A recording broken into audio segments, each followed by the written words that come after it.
Seoul, ibu kota Korea Selatan, memiliki sejarah panjang yang penuh dinamika dan perubahan. Dikenal sebagai pusat politik, ekonomi, dan budaya Korea, kota ini telah menjadi saksi berbagai peristiwa bersejarah sejak zaman kuno hingga saat ini.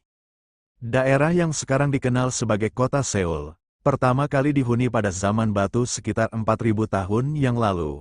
Pada zaman ini, wilayah tersebut dihuni oleh masyarakat prasejarah yang hidup dari berburu, menangkap ikan, dan bercocok tanam. Selama periode 3 kerajaan, 57 sebelum Masehi sampai 668 Masehi, Seoul dikenal sebagai Wiryaseong, yang menjadi ibu kota Baekje, salah satu dari 3 kerajaan Korea. Namun sebelum saya mulai membahas topik sejarah ini, dengan rendah hati, saya memohon kepada saudaraku semua untuk pencet dulu tombol subscribe-nya. Kalau sudah diklik subscribe-nya, saya ucapkan berlimpah terima kasih dan mari kita lanjut. Setelah Baekje ditaklukkan oleh Silla pada tahun 660 Masehi, wilayah Seoul menjadi bagian dari kerajaan Silla Bersatu. Meskipun ibu kota Silla berada di Gyeongju, Seoul tetap menjadi lokasi strategis dan pusat administrasi yang penting. Pada abad ke-10, dinasti Goryeo yang menggantikan Silla, mendirikan kota benteng di wilayah Seoul yang disebut Namgyeong. Kota ini tidak menjadi ibu kota utama, tetapi memainkan peran penting sebagai kota administratif yang menghubungkan kerajaan dengan utara. Pada tahun 1392, dinasti Joseon didirikan oleh Yi Seong-gye, dan Seoul, yang saat itu dikenal sebagai Hanyang, dipilih sebagai ibu kota. Raja Taejo, pendiri Joseon, memilih lokasi ini karena memiliki bentang alam yang ideal, dikelilingi oleh pegunungan dan sungai Han.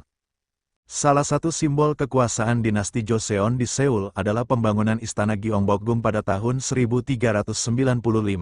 Istana ini menjadi pusat pemerintahan dan kediaman raja selama lebih dari 500 tahun.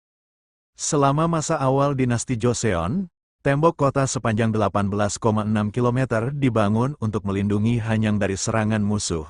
Tembok ini mengelilingi kota dan beberapa bagian masih bisa ditemukan hingga sekarang. Seoul mengalami masa-masa sulit ketika Jepang menyerang Korea pada tahun 1592. Selama Perang Imjin, pasukan Jepang berhasil menduduki Seoul selama beberapa waktu sebelum akhirnya diusir oleh aliansi antara pasukan Korea dan Tiongkok. Setelah perang, Istana Gyeongbokgung dan banyak bagian kota Seoul hancur. Upaya rekonstruksi dimulai di bawah pimpinan Raja Seonjo, meskipun butuh waktu lama untuk memulihkan kemegahan kota. Raja Sejong, yang memerintah pada abad ke-15, memperkuat posisi Seoul sebagai pusat kebudayaan dan ilmu pengetahuan. Pada masa pemerintahannya, aksara Hangul diciptakan, yang menjadikan Seoul pusat literasi dan intelektual bagi seluruh Korea. Seoul kembali berada di bawah ancaman pada tahun 1636 ketika dinasti Qing dari Manchuria menyerang Korea. Meskipun Seoul diduduki sebentar, kerajaan Joseon tetap bertahan sebagai negara merdeka dengan tunduk secara nominal kepada Qing. Pada abad ke-18, Seoul mulai berkembang pesat dengan pertumbuhan penduduk yang signifikan. Kota ini menjadi pusat ekonomi dengan banyak pasar dan area komersial yang muncul, mencerminkan perubahan sosial dan ekonomi dinasti Joseon. Pada akhir abad ke-19, Korea mulai membuka diri terhadap dunia luar, dan Seoul mengalami modernisasi selama periode yang dikenal sebagai Kaehwagi. Inisiatif modernisasi melibatkan pembangunan infrastruktur baru seperti jalan, sistem transportasi, dan penerangan listrik. Seoul berada di bawah kekuasaan Jepang setelah Korea dianeksasi pada tahun 1910. Selama pendudukan Jepang, Seoul mengalami perubahan besar dalam infrastruktur dan tata kota.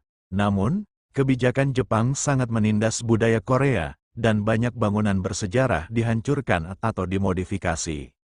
Setelah Jepang menyerah pada akhir Perang Dunia II pada tahun 1945, Korea terbagi menjadi dua bagian, utara yang dikuasai oleh Uni Soviet, dan selatan oleh Amerika Serikat. Seoul menjadi ibu kota Korea Selatan yang baru terbentuk. Pada tahun 1950, Perang Korea meletus, dan Seoul menjadi salah satu medan pertempuran utama. Kota ini berpindah tangan beberapa kali antara Korea Utara dan Selatan selama perang, dan akibatnya, Seoul hancur lebur. Setelah perang berakhir pada tahun 1953 dengan gencatan senjata, Seoul memulai upaya rekonstruksi besar-besaran, bantuan internasional, terutama dari Amerika Serikat, membantu membangun kembali infrastruktur kota yang hancur. Pada tahun 1960-an dan 1970-an, di bawah pemerintahan Presiden Park Chung-hee, Korea Selatan mengalami industrialisasi pesat. Seoul menjadi pusat ekonomi negara dengan pertumbuhan sektor industri dan urbanisasi yang cepat.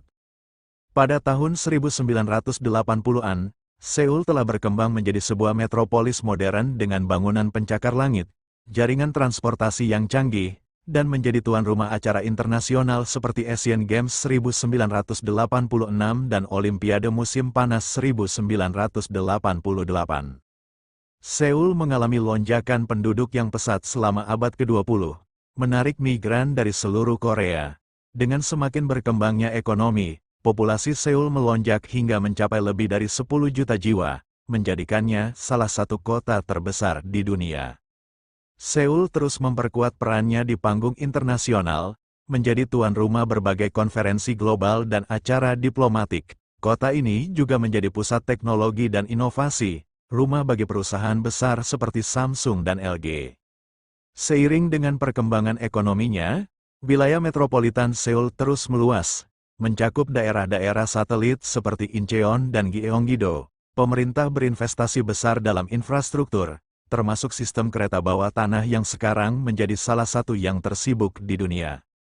Pada 1980-an, Seoul menjadi pusat gerakan pro-demokrasi di Korea Selatan. Demonstrasi besar-besaran, terutama di universitas-universitas Seoul, berujung pada transisi Korea Selatan dari pemerintahan otoriter ke demokrasi pada akhir dekade tersebut.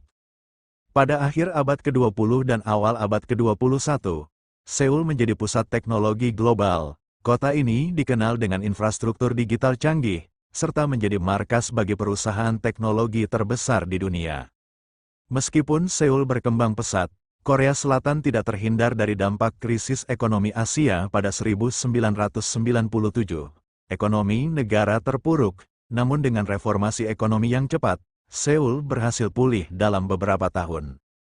Memasuki abad ke-21, Seoul mulai berfokus pada pembangunan berkelanjutan. Proyek seperti Cheonggyecheon Stream Restoration menunjukkan komitmen kota terhadap lingkungan hidup, menciptakan ruang hijau di tengah kota.